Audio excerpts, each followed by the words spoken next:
जी, good morning. तो next lectures देखते हैं अपन रियल एनालिसिस का। इसके अंदर पर देखेंगे एग्जांपल नंबर 6.09। एक और एग्जांपल है रीमान इंटीग्रेशन का, one of the important example है।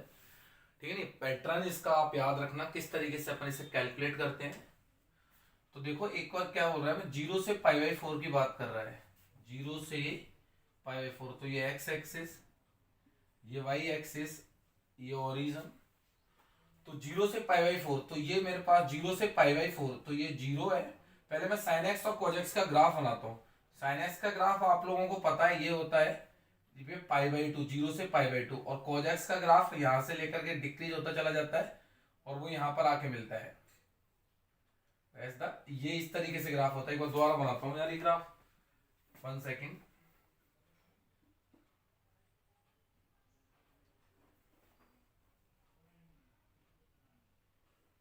तो ये मैं ग्राफ बना रहा हूं।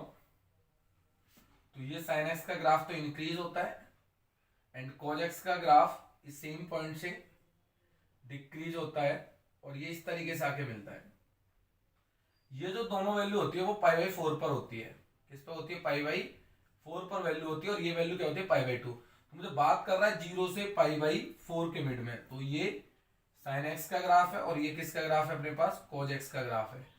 आप लोग चाहो तो इधर लिख सकते हो, ये ग्राफ है मेरे पास y is equal to cos x का ग्राफ है और ये जो ग्राफ है मेरे पास y is equal to sine x का ग्राफ है। ये दोनों मेरे पास ग्राफ है। ग्राफ से एक बात आपको अंडरस्टूड हो रही है, जब जीरो से पाई बाई फोर है, साइन एक्स हमेशा नीचे रहता है। किससे? कोज एक्स से। साइन एक्स हमेशा किससे रहता है? कोज एक्स से नीचे रहता है। कि जब आप इसका सॉल्यूशन कर रहे होगे बेटा, ऐसे क्वेश्चन में पार्टीशन करने की भी जरूरत नहीं पड़ती। ऐसे क्वेश्चन के अंदर पार्टीशन भी करने की, अगर पार्टीशन करो तो बहुत ही सुंदर। आप जानते हो P इज इक्वल टू, यहाँ A आता है, A की वैल्यू जीरो, यहाँ B आता है dash the pi by four, फिर आता है A प्लस एच। तो H की वैल्यू निकालते हैं अपन, B minus A by N. तो B का मान पता है pi by four minus zero बटे एन, तो मतलब पाई बाई फोर एन आ जाता है H की वैल्यू। तो जीरो, जीरो प्लस एच, तो मतलब पाई बाई फोर एन, फिर two pi by four N, फिर three pi by four N, और ऐसे ही चलता चला जाएगा ये लास्ट तक रिजल्ट। जस्ट 1 सेकेंड बेटा, एक बार।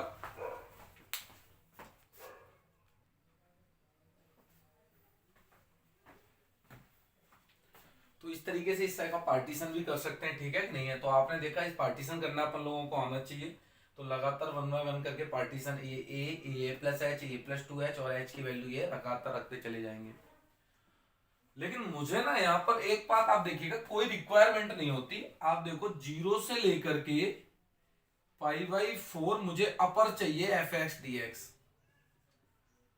अच्छा याद रखना, जब भी रेशनल और इरेशनल की बात चलती है, कि कोई सी भी बात ले लिए, जीरो से पाई बाई फोर में कौन ऊंचा रहता है? ये ऊंचा रहता है। तो सुप्रीमम हमेशा कोज एक्स देगा और इन्फीमम हमेशा साइन एक्स देगा। हर इंटरवल की बात रहेगी। तो जब हर इंटरवल की बात रहेगी तो जीरो से पाई बाई फोर में, कहां से? जीरो से पाई बाई फोर में अपर मतलब सुप्रीमम। सुप्रीमम कौन देगा? F x. कौन देगा? एफ एक्स मतलब कोज एक्स देगा। तो यहां पर आंसर आ जाएगा कोज एक्स और ये हो जाएगा डी एक्स। और जब आप लोअर की बात करोगे, lower pi by four F X and D x की बात करोगे, तो मतलब जीरो से पाई बाई फोर में लोअर कौन देगा? जो छोटा कौन देगा? ये साइन एक्स देगा, क्योंकि साइन एक्स नीचे, कोज एक्स ऊपर है। तो यहां पर कौन आ जाएगा? ये आ जाएगा साइन एक्स और ये हो जाएगा डी एक्स। ये बहुत ही शॉर्ट ट्रिक क्वेश्चन है, इन्हें फटाफट किया जा सकता है। अच्छा, कोज एक्स का इंटीग्रेशन अपन को पता है, माइनस में साइन एक्स होता है। लिमिट्स लगती हैं जीरो से लेकर के पाई बाई फोर तक। अगले स्टेप है माइनस में, ये साइन पाई बाई फोर की वैल्यू 1 बाई रूट टू और साइन जीरो की वैल्यू जीरो, तो ये गायब हो जाएगा। Then answer is 1 by root two. अच्छा माइनस में नहीं होता, ये प्लस में होता है इंटीग्रेशन, सॉरी ये प्लस में होता है। तो आंसर इस प्लस में 1 बाई रूट टू आता है। कोज एक्स का इंटीग्रेशन कर रहे हैं तो देन प्लस में होता है। और साइन एक्स का करते हैं तो आता है बेटा माइनस में cos x limits from zero to pi by four. तो अगले स्टेप में माइनस में कोज पाई बाई फोर की वैल्यू 1 बाई रूट टू और कोज जीरो की वैल्यू 1 होती है। तो 1 माइनस 1 बाई रूट टू। तो दोनों वैल्यू अलग अलग आ रही हैं। तो जब दोनों वैल्यू अलग अलग आ रही है मतलब लोअर और अपर सेम नहीं है, और जब लोअर और अपर सेम नहीं है तो फंक्शन रीमान इंटीग्रेबल नहीं है। तो one of the simplest question, तो जिसमें अपन ने देखा जहां पर अपन ने अपर निकाला, लोअर निकाला, और यहाँ पर ये रीमान इंटीग्रेशन रीमान इंटीग्रेबल नहीं है क्योंकि अपर एंड लोअर की वैल्यू सेम नहीं आ रही। अगर मान लो इसी क्वेश्चन में वो 0 से π/2 तक की बात करता, सेम क्वेश्चन रखता, 0 से π/2 तक की बात करता, तो देखो 0 से जब π/2 तक की बात करता मतलब आपको इंटरवल इतना कंसीडर करना पड़ता। सेकंड क्वेश्चन है ये जो कभी आ सकता है कि 0 से π/2, तो आप जब 0 से π/2 अपर निकालते, 0 से π/2 अपर निकाल रहे होते एफ एक्स, तो इसे दो पार्ट में तोड़ लेते, एक तो 0 से π/4 अपर और प्लस में π/4 से लेकर के π/2 अपर, और ये F X and D x. अब आप बताइए 0 से π/4 में अपर कौन दे रहा है, अपर cos x दे रहा है, तो यहाँ cos x लिखते और dx लिखते। और बताइए π/4 से π/2 में अपर कौन दे रहा है, तो π/4 से π/2, तो ये cos x नीचे हो गया, sin x अब ऊपर हो गया, तो कौन अपर दे रहा है, sin x दे रहा है, तो यहाँ आंसर आता sin x and dx, sin x and dx। और इसे सॉल्व करते तो कुछ वैल्यू ऐसी, लोअर की बात करते, लोअर भी दो पार्ट में टूट जाता, लोअर की बात चलती तो लोअर 0 से π/4 में sin x देता और अगले π/4 से π/2 में cos x देता। तो आप इन दोनों को सॉल्व करके, आप अगर क्वेश्चन के अंदर 0 से π/2 आता है तो भी इसे क्या कर सकते हो, आप आराम से सॉल्व कर सकते हो। तो इस तरीके से बेटा ये क्वेश्चंस हैं कुछ जो आप लोगों को करने हैं, one of the important questions हैं, ये एग्जाम में आ जाते हैं, ठीक है कि नहीं है। रीमान इंटीग्रेशन में से 100% एक बड़ा क्वेश्चन मिलेगा और एक छोटा क्वेश्चन मिलेगा 2 नंबर में, समझो आप इस बात, एक 10 नंबर का और एक 2 नंबर का। तो ये अब आप लोगों की मेहनत के ऊपर है कि आप कितना इस तरीके से अच्छे से इस चैप्टर को पढ़ते हो, और ये यूनिट दी एंड हो जाएगी, ठीक है कि नहीं है। तो आप लोग पढ़िएगा इसे रेगुलरली, उतारे अपन नेक्स्ट थ्योरम पे स्टार्ट करेंगे। अब इसके बाद थ्योरम्स आ रही हैं, आप उतारे, सारी इंपोर्टेंट थ्योरम्स हैं जिन्हें अपन पढ़ने वाले हैं, ठीक है कि नहीं है। ओके, उतारते रहिएगा आप।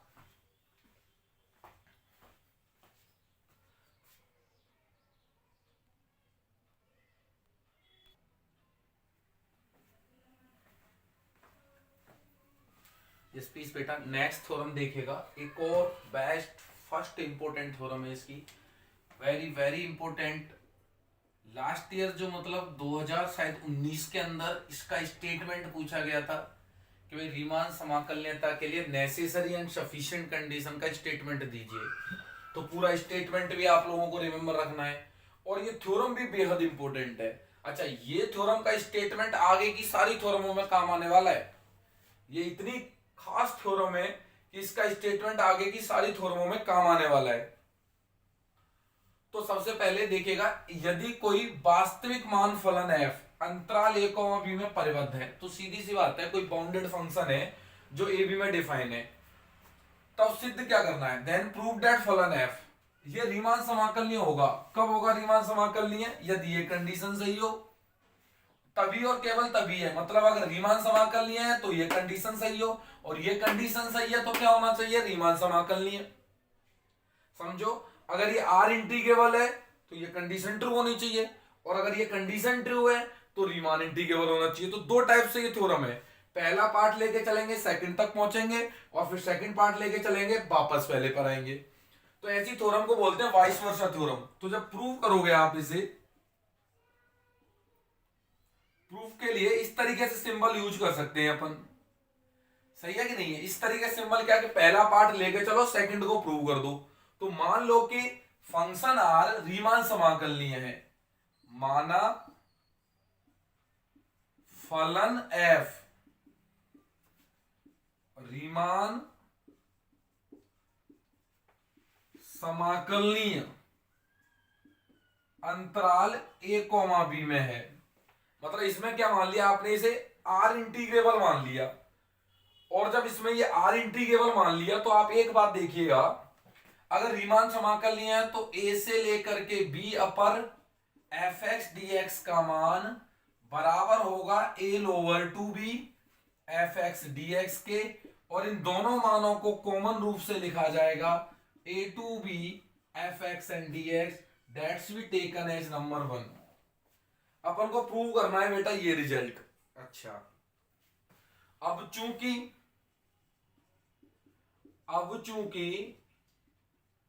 फलन f रीमान समाकलनीय है, रीमान समाकलनीय है, तो डार्वू प्रमेय से, डार्वू प्रमेय से, बेटा ये स्टेटमेंट आपको रिमेंबर रखना पड़ेगा कि डार्वी थ्योरम का स्टेटमेंट क्या था। तो वो स्टेटमेंट आपको याद है तो सही है, नहीं याद है तो कोई बात नहीं। यू एफ कॉमा पी की वैल्यू लेस देन थी ए से लेकर के B bar upper F x D X, और यहां पर आई थिंक प्लस एप्सिलॉन था। तो मैं देख लेता हूं स्टेटमेंट, यार ये रखना पड़ेगा, स्टेटमेंट याद नहीं रहता है इसका। तो यू ए से लेके प्लस एप्सिलॉन, ठीक है भाई, बिल्कुल सही बात है ये। अच्छा, यू एफ कॉमा पी की वैल्यू ये थी, इसको नंबर दे दिया मैंने 2 नंबर। अच्छा, और एल एफ कॉमा पी की जो वैल्यू आती है वो, और देखिएगा इसमें ऊपर मिटाता हूं मैं इसे,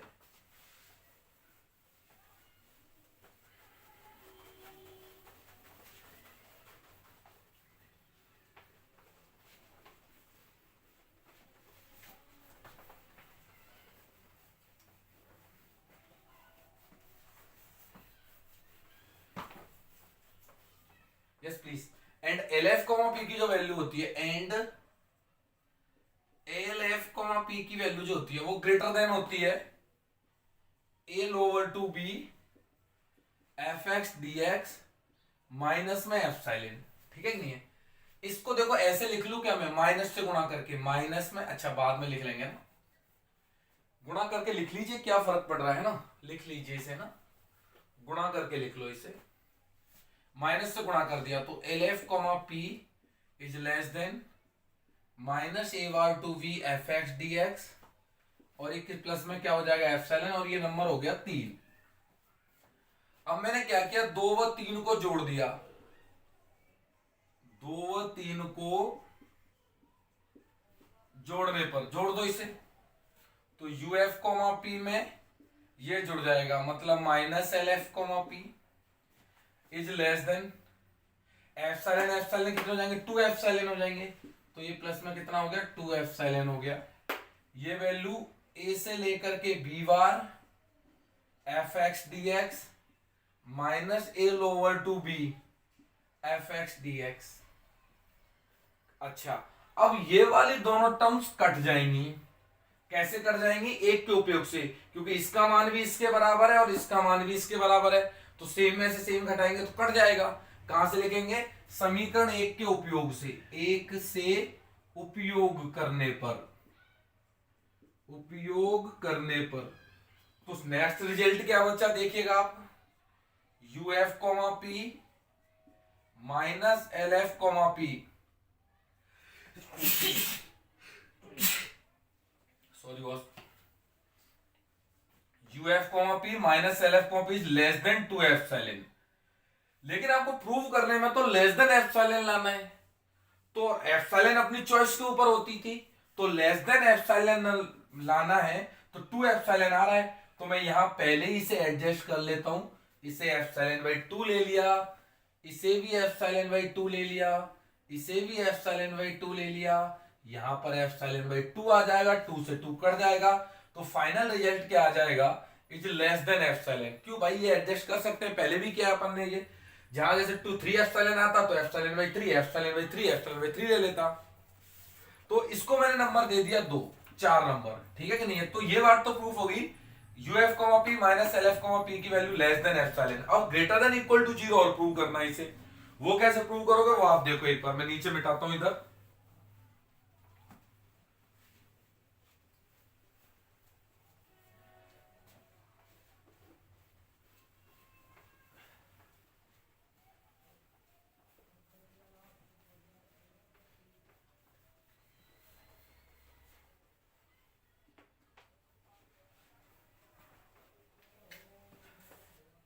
अब देखो, परंतु आप एक बात हमेशा जानते हो, परंतु आपको बताया गया था कि यू एफ कॉमा पी का मान ऑलवेज बड़ा या बराबर होता है एल एफ कॉमा पी से, ये बात बताई थी कि नहीं, बिल्कुल बताई थी ये वाली बात। और इंपोर्टेंट और थी ये वाली बात कि जैसे small M less than equal होता है कैपिटल एम से, एल एफ कॉमा पी उसी प्रकार लेस देन होता है यू एफ कॉमा पी से, उसी प्रकार A lower to B F x D X का मान भी लेस देन और इक्वल होता है ए से बी अपर एफ एक्स डी एक्स से।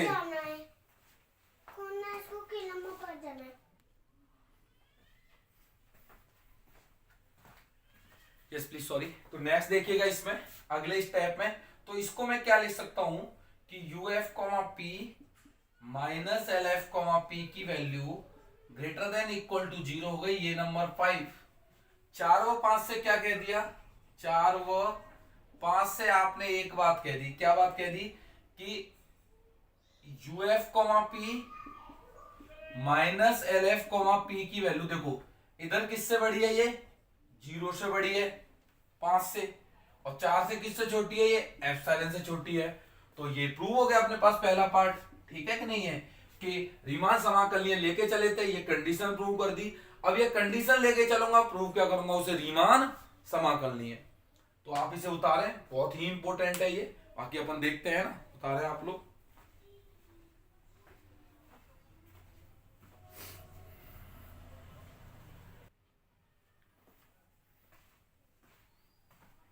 Yes please. तो नेक्स्ट इसका रिवर्स पार्ट देखते हैं अपन। रिवर्स पार्ट में इस तरीके से सिंबल यूज करते हैं। रिवर्स पार्ट में देखिए एक बार आप लोग इसे, जस्ट 1 सेकेंड। रिवर्स पार्ट में क्या करते हैं? तो मान लो कंडीशन होल्ड है, माना ये मान लिया 0 less than equal U F comma P minus में L F comma P is less than epsilon. ये नंबर आप खुद से दोबारा से 1 से स्टार्ट कर दिया for any epsilon greater than 0 के लिए। एंड P कोई पार्टीशन है, P dark A to B के अंदर।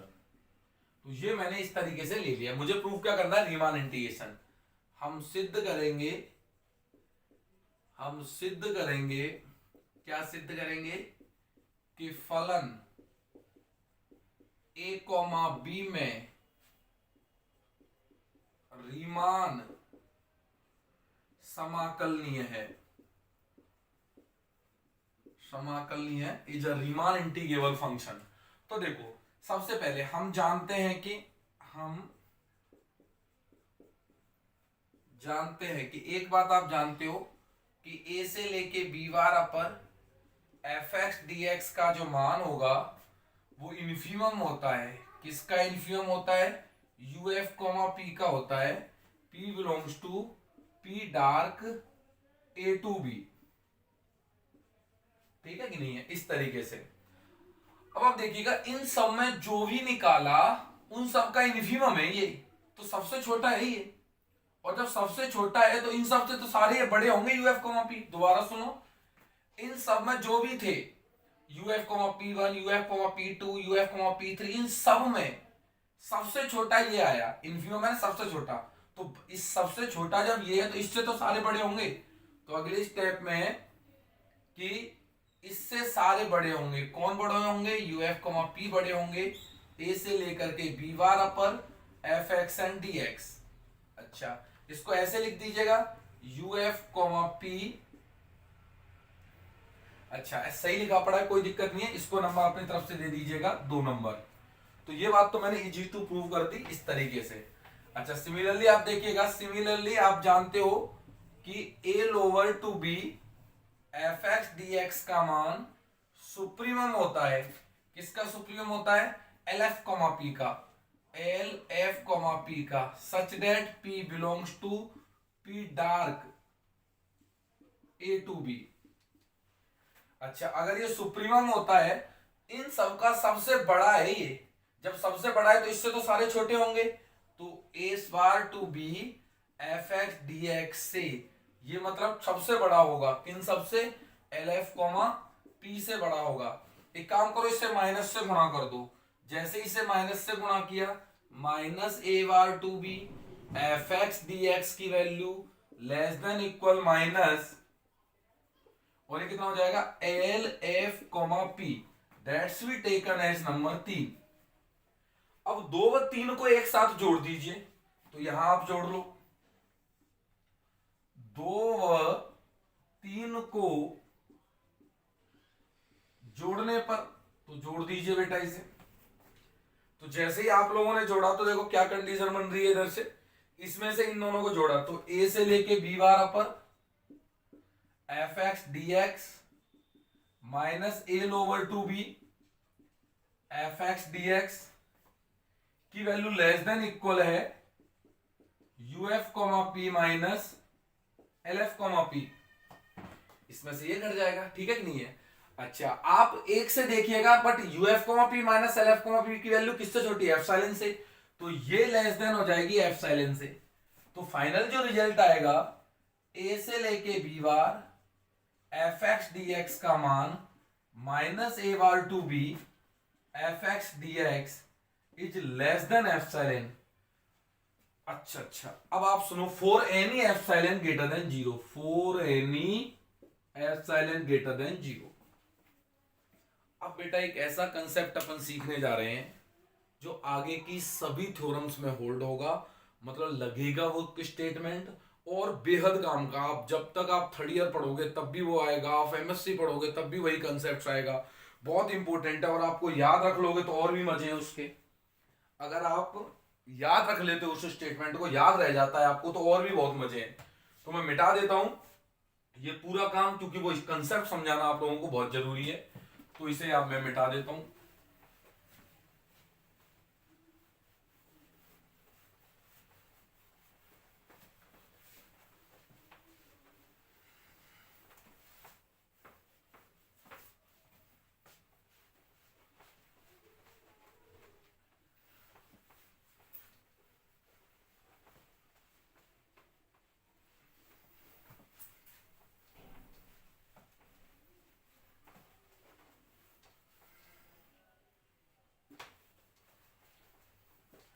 देखो इधर साइड में लिख लेना, ये कंसेप्ट काम का है, ठीक है कि नहीं है। बॉक्स बना के लिखा है कॉन्सेप्ट। अच्छा आपको पता है कि एप्सिलॉन क्या होता है, ग्रेटर देन जीरो होता है, कुछ भी हो सकता है जीरो से बड़ा। For any epsilon greater than zero, epsilon zero से बड़ा है।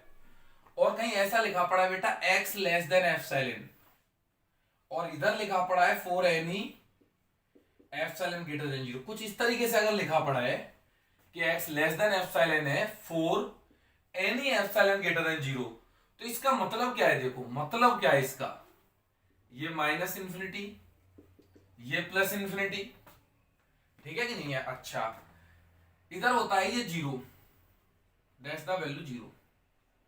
अब इसका मतलब क्या है, x कुछ भी मतलब पॉजिटिव नंबर है, एप्सिलॉन जो है वो पॉजिटिव नंबर है, तो यहां लिखा पड़ा है पॉजिटिव, जैसे 0.1 भी हो सकता है, 0.2 भी हो सकता है, 5 4 6 7 से कुछ भी हो सकता है जीरो से बड़ा।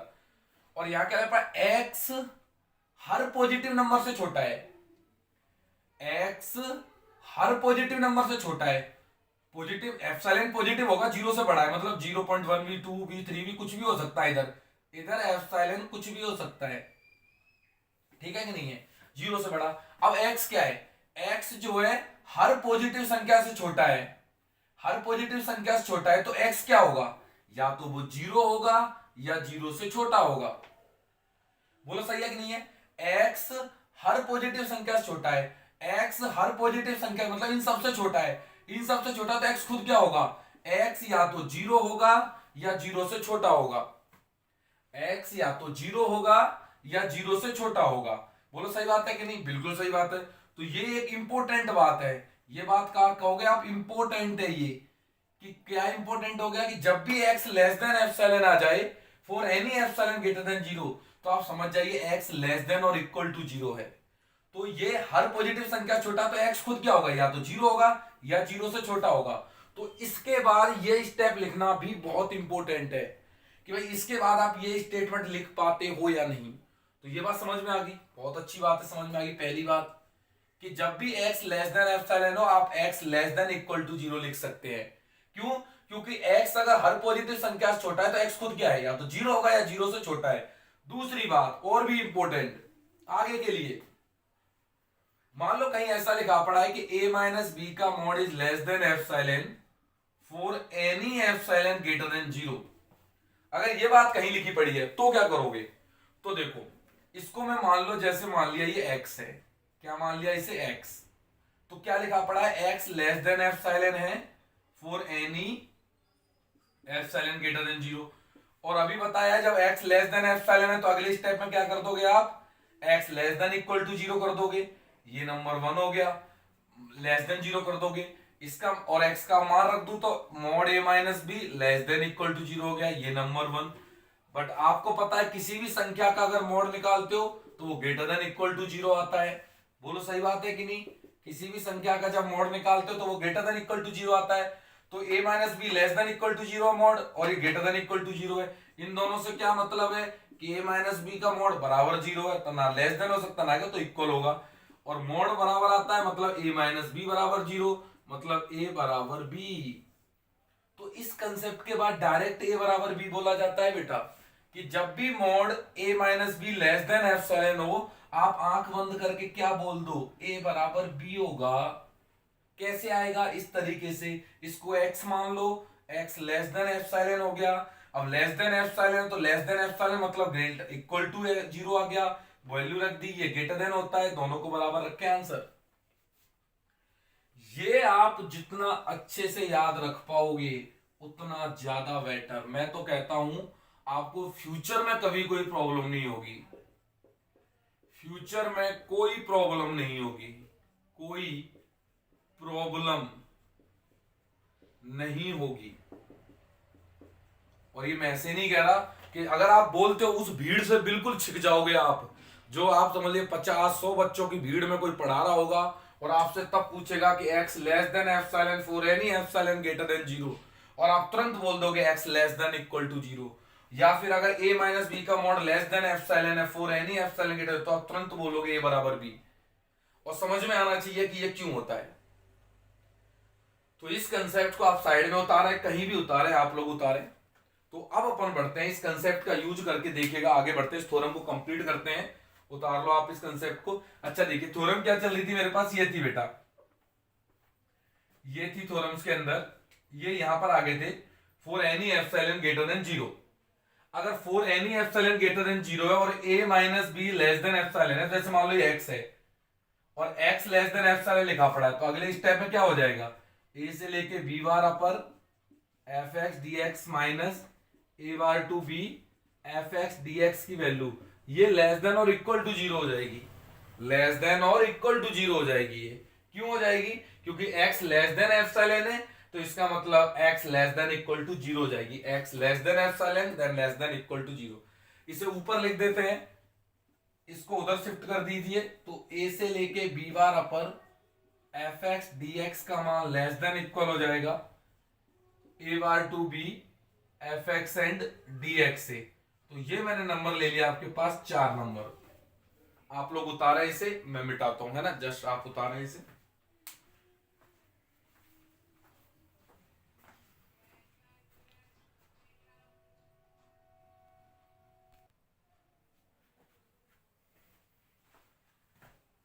Yes please. तो इसके बाद देखिएगा बेटा, एक बात तो ये होगी, परंतु आप एक बात हमेशा जानते हो, क्या जानते हो, कि अपर का जो मान होता है वो हमेशा बड़ा बराबर होता है लोअर से।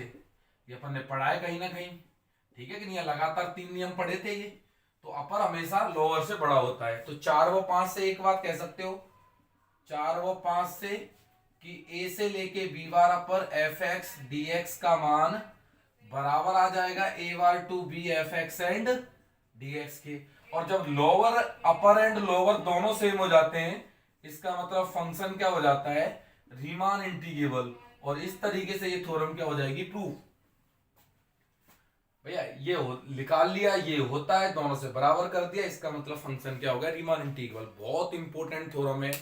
तो देखो अगर कंडीशन होल्ड है तो रीमान इंटीग्रेबल होगा, और रीमान इंटीग्रेबल है तो कंडीशन होल्ड होगी। कंडीशन क्या है, 0 less than equal uf, p minus lf, p less than epsilon. याद रखें इसे, आगे आपके जितनी भी थ्योरम आनी है सब में काम आने वाला है। तो इस तरीके से अपन ने ये 2 लेक्चर और करे, और देखते हैं अपन धीमे धीमे आगे, है ना। देखो रियल का सिलेबस धीमे ही चलेगा, इसका कोई वो नहीं है कि आप सोचो एक साथ सारा निपट जाए, ऐसा नहीं हो सकता, स्लोली स्लोली ही होगा। आप लोग देखते रहिएगा, पूरा लेंथी सिलेबस है, देखो आप लोग, है। Thank you.